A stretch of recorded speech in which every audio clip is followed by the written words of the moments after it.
This week on the County Line, I'm here in a DUI classroom in Lawrence County. Coming up next on the County Line, I'll give you a walkthrough of what DUI first-time offenders go through. in sports, we take a look at the nicknames shared among the Westminster basketball titans. And finally, we visit a local farm known for a different type of animal. All this and more coming up on the County Line.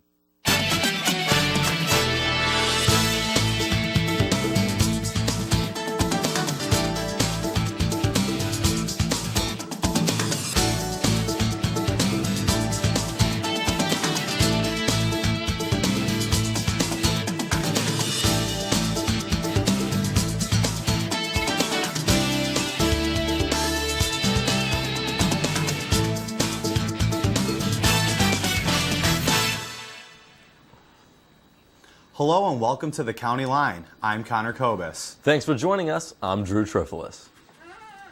The natural gas industry sees Pennsylvania in a new light after discovering large quantities of fuel statewide. Hidden deep in a layer of Marcellus shale, the gas requires a process called fracking to extract. A group of concerned citizens from Mercer and Lawrence County came together to share information on this controversial procedure. Known as the Fracking Truth Alliance, they hosted a panel discussion on February 15th in New Wilmington. The County Line's Joe Ligo attended and saw both sides of the new issue facing our community. These days, you can tell an activist by the color of ribbon he or she wears. The light blue ones stand not for disease awareness or civil rights, but for clean air and water. On February 15th, the Fracking Truth Alliance held a panel discussion on the hot topic of natural gas. What made you decide to get involved? I have grandchildren in the area. I am very concerned that we have every protection in place. We've organized together around a story that we believe needs to be told. We would like to see stricter regulations put in place on the industry. A wealth of natural gas and possibly oil lies deep in the Marcellus and Utica shale under Pennsylvania. Many Pennsylvanians want in on the lucrative drilling business. Some report companies offering up to $18,000 per acre. They say this could be one of the largest oil finds in the U.S. in the last 50 years. The industry stands to impact all PA citizens. I've never seen any issue in the 20 years of working in government that touched upon so many different aspects of people's lives. Activists, farmers, landowners, concerned citizens, and even the Amish showed up to learn more. Few wore ribbons, but they did offer their rapt attention. This is part of the process. 5 experts from city government, public health, land leasing, well services, and environmental science. Drillers go beyond 5,000 feet to reach the Marcellus shale where gas is trapped. To break up the rock, they use a process called hydraulic fracturing, otherwise known as fracking, where millions of gallons of water, sand, and chemicals are injected down the well at high pressure. The force is so strong it causes the rock to break apart and fissures form through which the gas escapes up the well. Scientists have found fracking fluid to contain dangerous chemicals like benzene and strontium. If not used properly, the chemicals may pollute the air and contaminate groundwater. People were clearly suffering a range of problems near Marcellus shale drilling, but because there hasn't been a systematic study, we can't say for sure that this is the source. I don't think there's going to be a way it's going to be regulated. I think it just needs to be outright banned. Energy companies insist they put safety first. Technologies made it possible to safely unlock this clean and burning natural gas. They have to test all the water wells in the area before they even start. They have to test all the water wells after they're completed. Detractors argue gas companies put landowners in danger by not revealing what chemicals they use. But Dave Kern of Croft Well Services disagreed. I could tell you every molecule that's in the frac fluids because it was all up there for you guys to see. And if anybody asks, we'll tell you. Many of the blue ribbons lay untouched, but everyone left with more information than what they came in with. What I'm here to do is ask them to consider the aspects of the impacts and what you're going to do about it. I will encourage everybody here tonight not to listen to a word I tell them. Don't believe me anything. Go on the internet, verify everything I say, and check it out. Get educated and know exactly what's going to happen on your property and have your water tested. The energy industry in PA stands to radically change in the next decade. But when a small community comes together to share unbiased knowledge and information for mutual benefit, that's a cause everyone can get behind. Reporting from New Wilmington, I'm Joe Ligo for the County Line. The topic on many Lawrence County residents' minds has been fracking in the area. While there is a great controversy about its effect on the environment, there has been some uplifting news for employment. Since picking up in 2008, tens of thousands of jobs have been created. Along with this good news for America, billions of dollars have been put back into the country's economy. According to the New York Post, 57,000 Marcellus Shale jobs were added to Pennsylvania and West Virginia in a year. Coming up next, we update you on New Wilmington's recent crime rate. And later, we'll take a look at the upcoming Business Expo. Stay tuned. More from the County Line is on the way. Day away from home, unwinding in the Amish countryside. Spend the afternoon exploring the rich Amish culture. Wrap yourself in a cozy handmade quilt. Discover an orchard that dates back 150 years. Enjoy the freshest local produce. Treat yourself to great home cooking. Relax along the Neshannock Creek. Visit New Wilmington, the heart of Western Pennsylvania's Amish country. This message is a community service from the New Wilmington Chamber of Commerce and WCN. Westminster College is great for working around my schedule. I'm April Stewart. I'm an empty nester. I work full-time and I also work part-time. Westminster College has a flexible schedule that allows me to choose.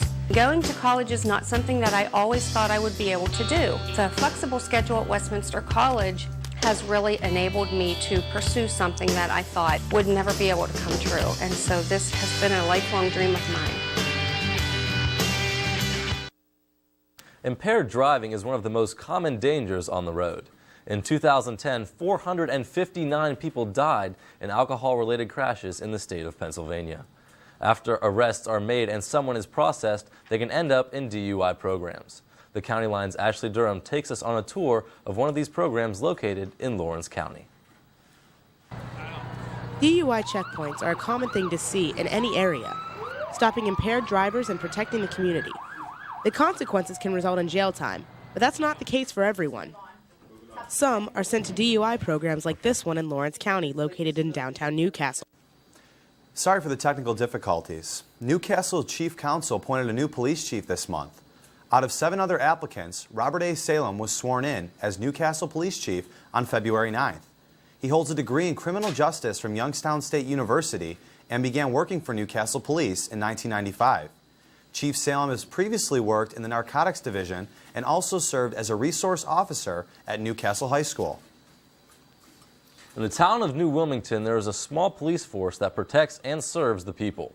The police in New Wilmington work hard to protect this small mixed community of residents, college students, and Amish. People who do not know the area may think there is not a lot for the police to do. But sometimes something happens in a small community that gets the attention of not only the New Wilmington police, but other police from different boroughs and cities. That was a great joint effort between a lot of people. I worked very closely with the state police out of Newcastle. We got a lot of assistance out of the state police down in Beaver Falls. We had assistance from Beaver County Probation and Parole, Beaver Falls, or Beaver County Probation and Parole. We had assistance from law enforcement agencies in Ohio. We even got great help from a state trooper up in Franklin, PA, who was formerly a prison guard down in Pittsburgh. And it was one of the best investigations that I've had in the time I've been here, purely from the standpoint of it was like everybody got caught up in the enthusiasm of what we were doing, and we had police officers that never come out and work on their own time. And everybody came out and worked on their own time because we were getting someplace with this and everybody wanted to solve it. So it was just a great joint effort between agencies. Up next, we take a look at the world of Westminster athletics in Titantown sports. More County Line is on the way. Rank a student athlete by lap times or GPA.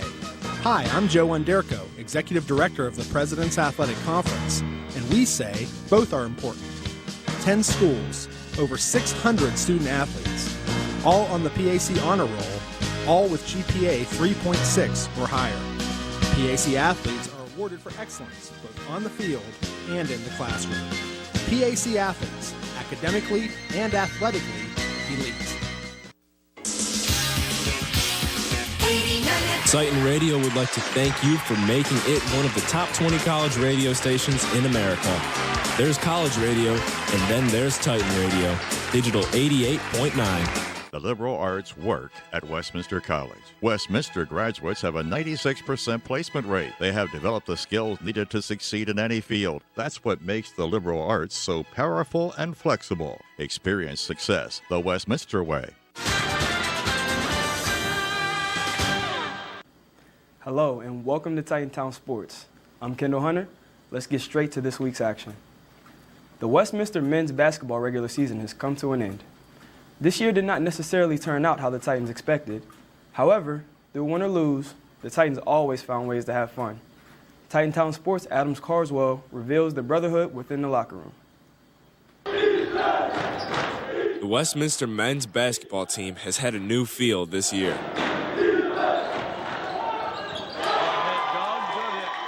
A handful of new players joined the team for the 2011-2012 season. Usually when a team goes through a drastic change in personnel, team camaraderie and chemistry is in jeopardy. However, senior captain Max Spinner says this has by far been the most tight-knit group he's been a part of in his 5 years at Westminster. Evidence that the Titan Cagers get along so well can be shown in the variety of nicknames they have developed for one another. I remember Big Mark Hockenberry, our 6'7" freshman. I think it was John Romero that said, "What do you call a dead Marcus?" And it was a dead carcass. So like we call him Big Carcass. So it's kind of cheesy, but it fits him well because he's a little out there. And all these other names for me, and somehow Carcass came up, and somehow that left a mark. Like he's gonna end up dead, like a carcass. So I'm now known as Big Carcass, which is actually kind of cool because if you mess with me, I'll turn you into one. Another commonly used nickname amongst the Titans is forward Steve Gator Farringer. Favorite nickname gotta be Gator because if you ever seen the other guys, Will Ferrell is a weird, not weird, but like your unaverage pimp white dude. So I call Steve Farringer Gator because he always associated himself with all the ladies. So I just called him Gator and it stuck with him. Oh, it's from the other guys. Because Will Ferrell is nicknamed at one point, when he's telling his story of his past, was Gator. And it's just, I get along with girls. That's as easy as I can put it. Titans center Anthony Humes picked up the name Big Fish and Chips as a result of him being from England. Fish and Chips is a good nickname. I mean, he's kind of a stereotype for all English people. So that's why it's so good of a nickname for him. Anthony Humes, the kid from England, we call him the Big Fish and Chips. I came up with that nickname, kind of, sort of. We were just kind of looking up English food, and it was like, fish and chips. And he said something about it, and it just kind of took off from there. So he's the Big Fish and Chips. Big Fish and Chips. I mean, you got a big English guy over there. Fish and chips, it all just fits in well. Well, the Big Fish and Chips. Obviously, fish and chips is an English dish made of fish and chips. And me being from England, and that being one of the main dishes from England, that's kind of how I got my name. And I'm big, so Big Fish and Chips. The hands-down favorite nickname amongst the team went to Mike Matisse, also known as Squirrel. Mike Matisse, the nickname Squirrel. I guess one night he was taking his contacts out. They lived together, and he was taking his contacts out on the top bunk, and he was just like fidgeting around with his contact case, and he looked like a squirrel trying to open up an acorn or a nut or something. And he had his fingers like this. We couldn't figure out what he was doing. He looked like a squirrel. He was putting his contacts. Squirrel, Mike Matisse. I like that name because I see squirrels all around this campus. It's nice to see one on our team. Squirrel's probably my favorite, just because he's like a little squirrel. Like everything he does, just like, you know what I mean. Just how he is. I have to say probably the number one nickname is Squirrel. That's Mike Matisse. We kind of forget his name is Mike sometimes because we call him Squirrel all the time. Like even when we're on the court, like other teams look at us and they're like, "Wait, Squirrel? Who's that?" All right, so we one night Squirrel's on the top bunk, and he's got like this little nest, an assortment of it's like a tray, if you will, where he keeps his findings and his belongings. So one night he's like perched in bed, like and he's like doing this little thing, and he just looked like a squirrel, and I mean it just stuck, young squirrelito, and he just, that's Spanish, and it stuck. The Titans look to build off of this camaraderie and chemistry for the 2012-2013 season as they gear up to win a PAC championship. For Titan Town Sports, I'm Adam Carswell. Weather is warming up, and spring break is around the corner. Westminster track and field coach Tim McNeil has advice for students planning to hit the beach.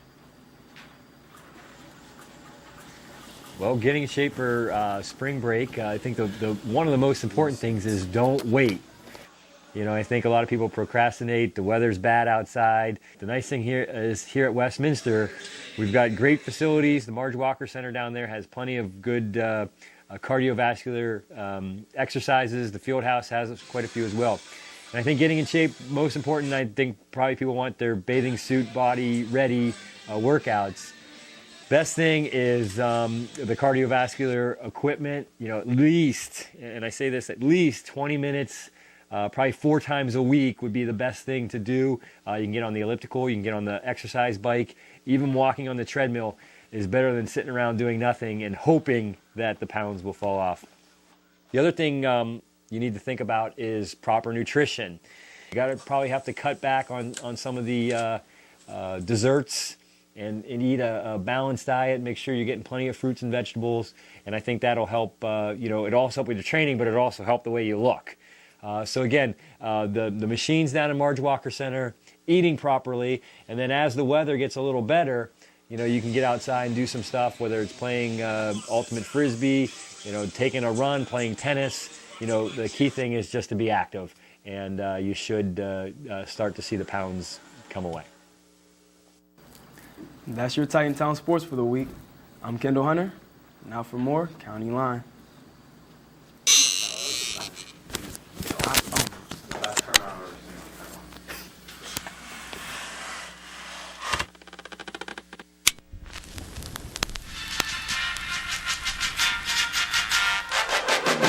There's a place where the music never stops, where you can tune in day and night. Commercial free, Titan Radio 88.9.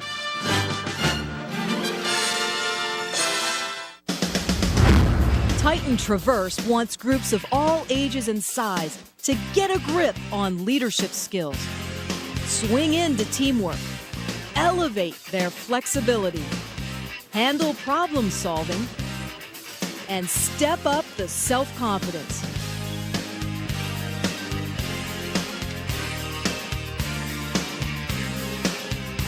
Call today for your custom-made learning adventure. Here, the Westminster College Fieldhouse plays host to the New Wilmington Business Expo. This year, the Expo will celebrate its 10-year anniversary. The Expo, put on by the New Wilmington Chamber of Commerce, will take place Saturday, March 10th from 10 a.m. to 3 p.m. Chamber of Commerce Representative Ann Bruning explains that the Expo showcases local businesses and lets the public know what's out there. Business Expo is meant to show our public what businesses that are around this area that they maybe never even knew existed, or to enhance a business to let them know that these are their services that maybe they didn't know they carried. Because we have a combination of businesses that come, whether they've been a mainline business or a home-based business. There are a lot of them out there that are trying to get their information out to people that have an opportunity to do it here. It's not necessarily a business-to-business expo where businesses come in and see what other businesses are doing there. This is definitely so our public knows what's going on and who has what. Visit the New Wilmington Chamber of Commerce website for registration forms and for more information on the 10th Annual Business Expo. With Phase 1 of the New Wilmington Park renovations complete, work has started on Phase 2. Phase 1 consisted of traditional playground equipment and a new piece of electronic equipment being installed. Transitioning, Phase 2 will see a new picnic shelter and a few other changes to the surrounding area. Borough Superintendent Fred Garrett says there is a master plan for the park and as much will be done as possible with the funds allocated. Garrett explains to the Titantown County Line's Jordan Greer what else is in store for the park.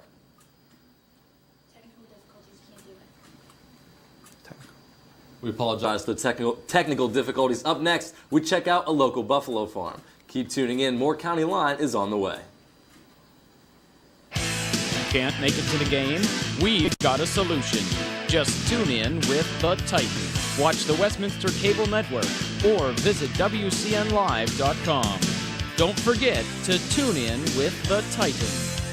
The Westminster Cable Network is your only option for full coverage for high school and collegiate sports, along with the latest for campus and community news. Enjoy WCN's coverage all day, every day on WCN247.com. WCN 24/7 is also on Facebook. Find us today at facebook.com/WCN247 and never miss out on Lawrence County's top stories. With a 300% increase in applications in the last 3 years and top rankings nationally in educational quality and value, it's the perfect time to discover Westminster College. Discover the core values that separate Westminster from other colleges. Discover the Westminster Way. There's a certain wild, woolly, and nutritious animal being raised on a farm in Laurel Township. The County Line's Andrea Tice explains how raising buffaloes is a healthy experience. As I head east on Route 108 in Lawrence County and glance into a certain field, I feel like my eyes are playing tricks on me. But the signs in front of the Forbes farm tells me what is hard to believe. There are buffalo in western PA. Now my immediate response is, who owns these buffalo and why? I suspect I'm not the only one to ask this question. So I met up with the owners to learn more. Hugh and Joanne Forbes have run a buffalo farm since the 1970s. Joanne Forbes tells us how it all got started. We got our first in Colorado. We've probably had up to 175 head here, but we don't have a whole lot of ground, so we couldn't get many more. And I can't help but notice the huge buffalo head next to you. You told me when I first came in this was Billy right here. It's Billy, a herd bull. Okay. So obviously you've named them. Are they lovable? Some of them. You have to make sure you're very cautious because they are wild animal. Raising buffalo is no small task, especially since these creatures can weigh over 1,000 pounds. Joanne Forbes tells us all that effort is for buffalo meat. It is low in cholesterol and high in protein, high in iron, and it's very tasteful. It tastes better than beef, even though we like beef. We grew up on beef, but it is very tasty. How many customers would you say come and buy buffalo meat from you? Oh gosh, hundreds. And we sell to markets in Pittsburgh and Cranberry and pretty much all over. You meant 6 patties. Yeah. Okay, there's 3 of each one. There's a third. One customer explains how he first started eating buffalo meat. I own some land out here, and I came out here about 15 years ago, and they had a restaurant here with buffalo meat. So my wife and I, we had a buffalo burger, and it was a good experience. It tastes good, and it's healthy for you. And that's when I start reading about it and finding out it's very good for you. And so we've been buying it for the last few years now. Turns out, a taste of the Wild West is actually healthy for you. And just a few miles down the road at Hugh and Joanne's farm in Lawrence County. For the County Line, I'm Andrea Tice. Recent changes in Armstrong Cable's local channel lineup has created some confusion among local viewers. Students looking to watch ABC Family on Channel 50 were met with an empty TV screen after January 31st. The cable company has not dropped ABC Family or CNN Headline News, but have changed assigned channels due to cost adjustments. ABC Family can be found on Channel 16 and CNN News on 24. The Newcastle Playhouse is showing Disney's Mulan Jr. March 2nd through the 11th. Set in ancient China, Mulan Jr. is a story of adventure, courage, and bravery for all ages. The performance will be on Fridays, Saturdays, and Sundays in Augustine Auditorium. Call the Playhouse for tickets. The annual preseason trout stocking is taking place March 3rd in Villan. 10,000 trout will be entering Neshannock Creek at noon. Village shops will have new merchandise as well as special treats for kids. The annual Villan Volunteer Fire Department will also be hosting their all-day pancake and sausage festival during the stocking. The annual tree seeding sale will be March 1st and 2nd. The Lawrence County Conservation District will be taking orders on trees, deciduous trees, perennials, ground cover, and bulbs for the entire month of March. Proceeds benefit the Conservation District's Environmental Education Program.